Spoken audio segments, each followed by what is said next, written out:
My name is Jacob. I'm 29 years old, and I've lived in Texas my whole life. I work as a software engineer, and for the most part, my life is pretty uneventful. But there's one night I'll never forget.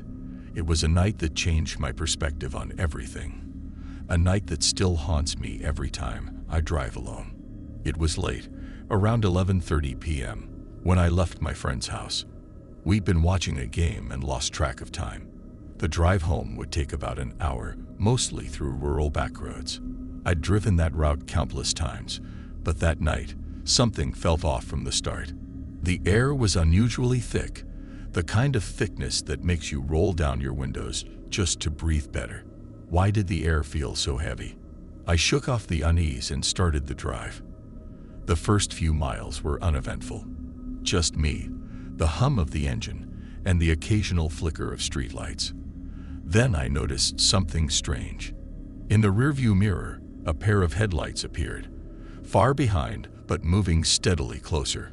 It wasn't unusual to see another car on the road, but the way those lights approached seemed deliberate. Who drives this fast on these roads at this hour? I told myself to relax.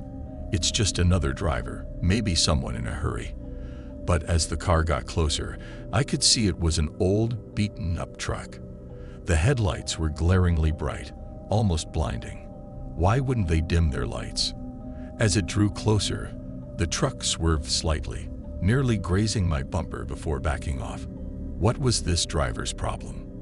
I tried to shake it off, but my heart was racing.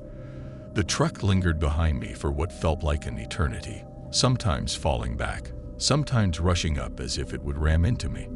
I was gripping the steering wheel so hard my knuckles were white. What should I do? Pull over? Speed up? Deciding I didn't want to engage with this psycho, I took the next left turn down a narrow, unpaved road. The truck hesitated before following me. My pulse quickened. This was no coincidence. Why was this happening to me? The road was dark, lined with tall trees that cast eerie shadows in my headlights. I didn't recognize it, but I hoped it would lead back to a main road. The truck's headlights were still behind me, unwavering. My mind raced with questions. Should I call the police? Would they even get here in time? I sped up, the rough road jostling my car. The truck matched my speed. Suddenly, I saw a deer in the middle of the road. I swerved to avoid it, my car skidding on the loose gravel. I barely managed to regain control, my heart pounding so hard it hurt. What else could go wrong tonight? Then the road ended abruptly at a small clearing. I slammed on the brakes, the truck pulling up behind me, trapping me. There was no way out. What did they want from me? The truck's engine roared as it idled behind me. I could barely see through the blinding headlights. Then the engine cut off, and the driver's door creaked open. A tall figure stepped out, silhouetted by the truck's lights. Why wasn't he saying anything? I reached for my phone, fingers fumbling as I tried to dial 911. The figure walked slowly toward my car.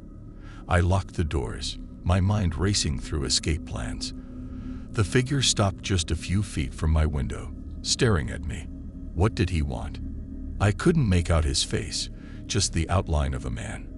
He raised his hand and tapped on my window. The sound was soft, almost polite. My heart raced. Should I roll down the window? What if he had a weapon? He tapped again, more insistently. I cracked the window slightly, just enough to speak. What do you want? My voice shook. You're on private property, he said, his voice low and gravelly. You need to leave.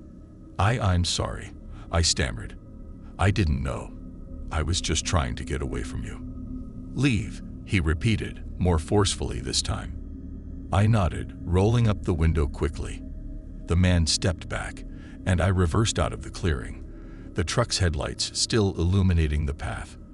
As soon as I was back on the narrow road, I floored it, not caring about the rough terrain anymore.